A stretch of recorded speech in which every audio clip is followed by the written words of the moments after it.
Just as doctor rightly answered me, nobody have everything. Everybody have where he or she is deficient, where he or she cannot meet up.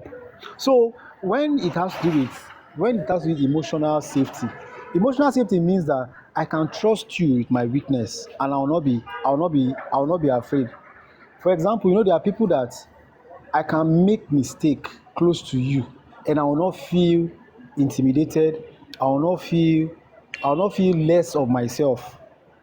I will not feel less of myself. So that is where emotional safety is what I that's why I said, oh, our partners, emotional safety, because at that point there are points where, in fact, in many occasions, you see where the person will just be vulnerable, but where you are playing your role now is for you to be able to cover that person when that person is trying to maybe make a mistake. I've seen instances where you see somebody will be on a platform speaking, the wife will just be giving gesture to help him remember, or the husband will be giving a gesture to help the person remember, you said this, you said that, this is how it's supposed to say, this is how it's supposed to say.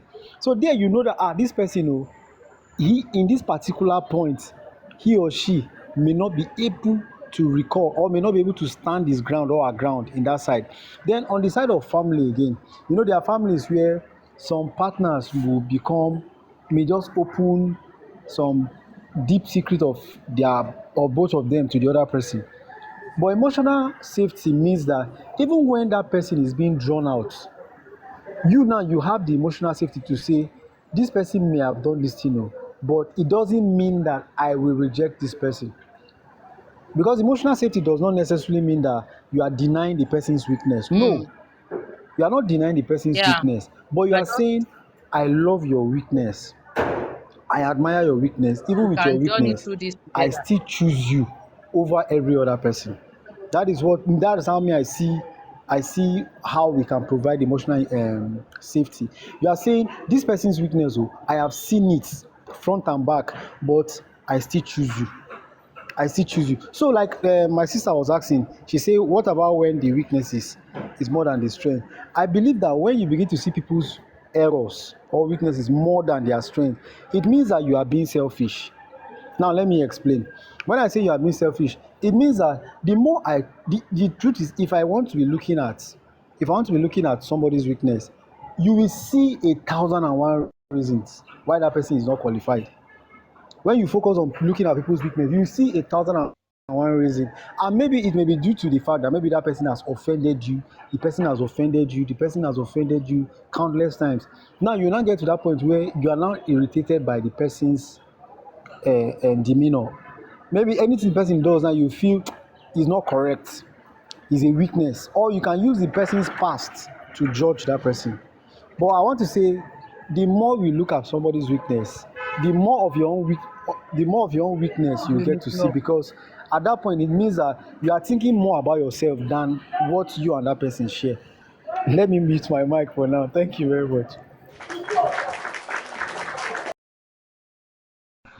I think it is. I've learned a lot today actually. So thank you, because I was trying to understand this emotional safety and everything, and I feel like it's just making your partner to be comfortable around you. I think that's what I've learned so far about this. And with strengths and weaknesses,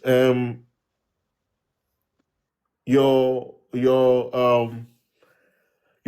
husband or your wife may not want to stress your weaknesses, because that's their job to be able to work together and help you out with those things. Um, but I would have loved to actually hear emotional safety for men that women can actually learn from, because everything that's been said is very very true. For example, now I joined a panel, and I always follow my instinct. That's why I always come to this panel as much as I can, because there is no judgmental view at all.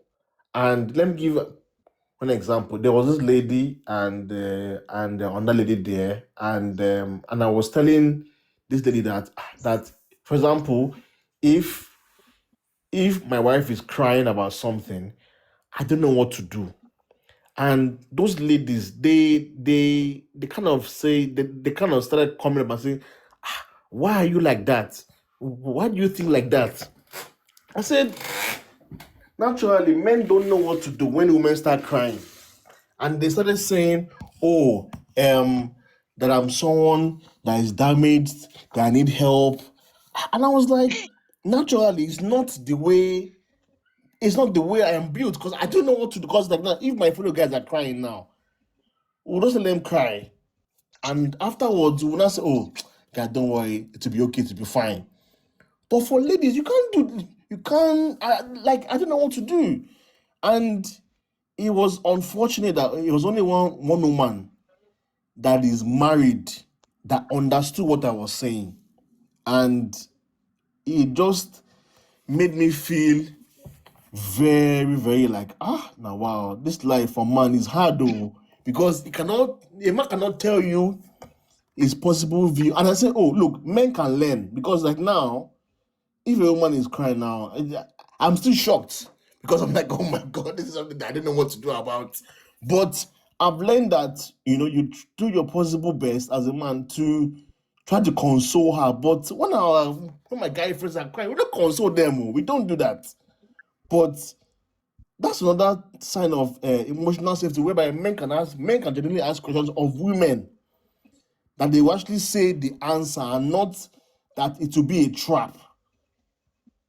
This is why some men are not honest with their wife. It's not they don't want to lie you, but if I tell you something, I'm not sure if it will be kept in a cupboard and brought out 10 years later.